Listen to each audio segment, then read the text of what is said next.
Assalamualaikum warahmatullahi wabarakatuh.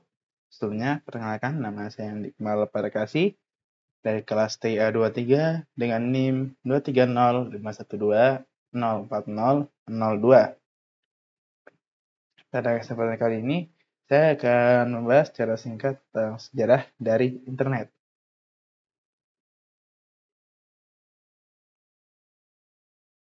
Yang pertama adalah munculnya internet. Bagaimana internet bisa tercipta? Pertama, kita akan membahas ARPANET secara singkat. ARPANET ini merupakan cikal bakal dari internet.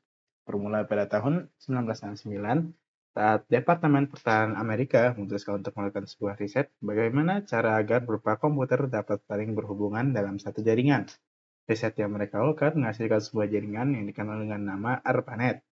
Tujuan awal proyek tersebut dilakukan adalah untuk keperluan militer dengan membuat jaringan komputer yang terpisah antara daerah-daerah vital agar menghindari terjadinya informasi terpusat, apalagi jika salah satu daerah vital tersebut terkena serangan. Saat setelah terciptanya ARPANET dan diperkenalkannya ARPANET, banyak yang ingin bergabung ke dalam jaringan tersebut sehingga ARPANET sulit untuk mengaturnya. Karena itu, ARPANET kemudian dipecah menjadi dua, yakni MILNET yang diperuntukkan khusus untuk militer dan ARPANET untuk keperluan non-militer. Gabungan dari kedua jaringan tersebut dikenal dengan nama DARPA Internet dan pada akhirnya disederhanakan menjadi internet.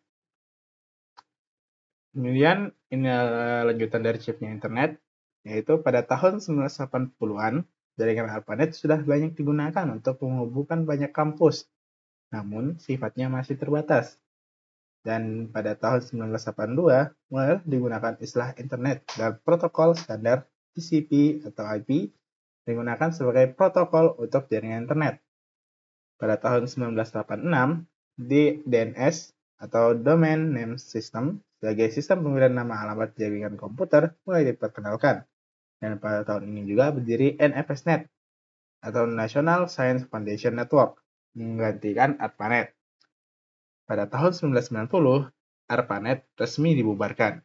Pada tahun ini juga layanan WWW atau World Wide Web yang dikembangkan oleh CERN mulai dikenalkan. Pada tahun 1993, muncul peregistrasian nama dari sebuah domain pada pengembangan internet mulai muncul. Dan pada akhirnya di tahun 1994, internet masuk ke Indonesia dan para ahli IT mulai mengenalkan internet ke masyarakat luas. Kemudian kita lanjut ke masuknya internet ke Indonesia.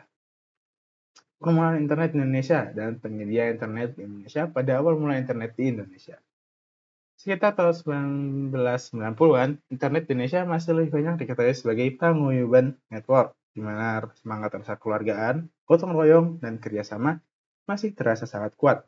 Ada beberapa nama-nama yang memiliki jasa besar terhadap perkembangan internet di Indonesia, antara lain RMS Ibrahim, Adi Sumarta, Suryono, Muhammad Ihsan, Putu, Robi Subiakto, Firman Siregar, Adi Indrayanto, dan Ono W. Purbo. Nama-nama tersebut memberikan sumbangsi yang sangat besar dengan keahlian dan dedikasinya yang diberikan untuk membangun jaringan komputer di Indonesia. Namun, seiring berkembangnya zaman, usaha internet Indonesia lebih terasa komersil dan individual dan aktivitasnya terlebih dia melibatkan perdagangan internet.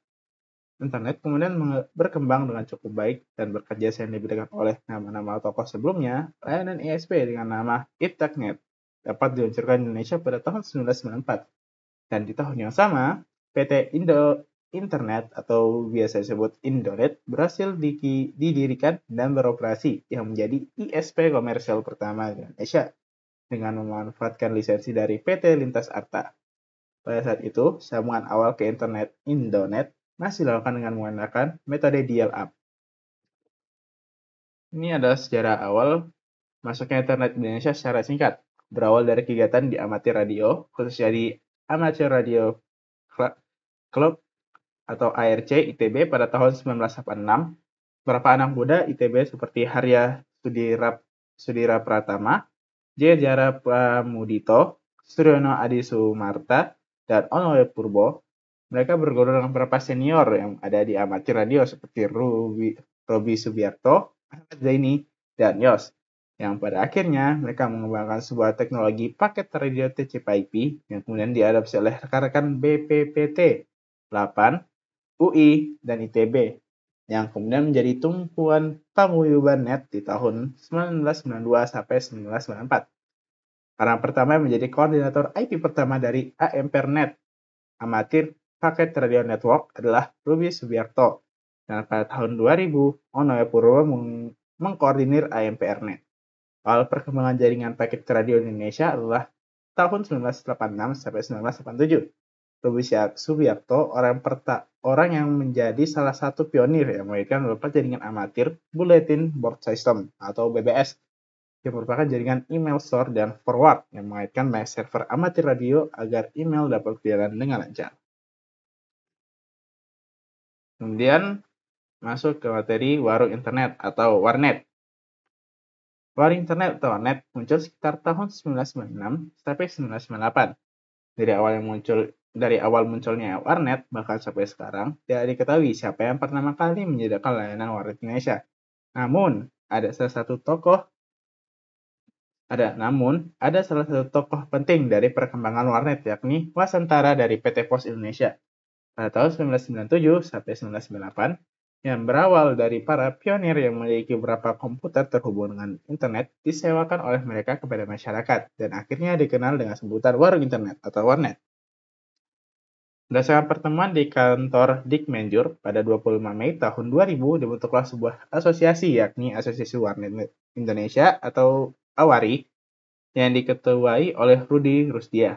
Namun pada tahun 2001, ketua AWARI diganti menjadi Yudit MS Mikael Sugiyardi dan Abdullah Koro karena Rudi Rusdia dinilai kurang transparan oleh para aktivis.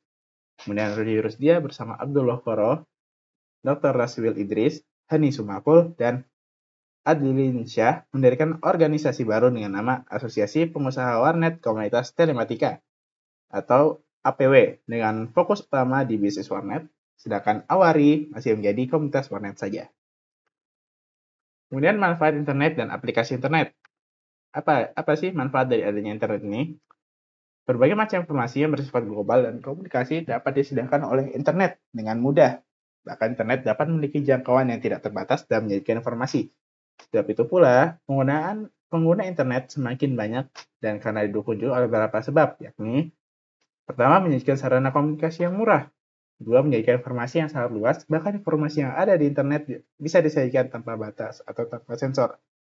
Kemudian memberikan tantangan baru dalam berusaha, dan menyajikan informasi dan komunikasi tanpa batas. Aplikasi internet. Internet dapat digunakan dalam beberapa aplikasi penting seperti berikut. Yang pertama di resource sharing, ada sharing file, data program. Ini data yang kita miliki dapat dibaca, bahkan dapat diakses oleh user lain dalam jaringan. Dan ada sharing device, seperti CD driver, hard disk, printer. Berguna untuk meningkatkan efisiensi dan efektivitas dalam bekerja. Device yang ada bisa digunakan secara bersamaan. Kemudian ada di bagian komunikasi dan informasi. Yang pertama ada email atau electronic mail. Ini merupakan metode untuk mengirimkan file dokumen melalui internet. Ada World Wide Web atau WWW yang berfungsi untuk menyediakan jenis resource yang dapat ditampilkan oleh pengguna. Kemudian ada File Transfer Protocol atau FTP, suatu cara yang mudah, cepat, dan murah dalam mentransfer file atau arsip dari server internet ke komputer pribadi dan sebaliknya. Chat, fasilitas untuk berkomunikasi dengan orang lain secara online dan real time. SMS, Short Message Service, fasilitas untuk mengirim pesan dari internet menuju handphone, tapi tidak bisa dua arah.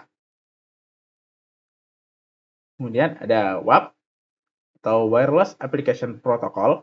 Ini adalah fasilitas untuk mengakses internet melalui handphone, namun terbatas hanya untuk website tertentu yang menggunakan protokol yang sama. Kemudian ada VoIP atau Voice over Internet Protocol. Ini penggabungan antara suara dan data sehingga dapat melakukan telepon melalui internet.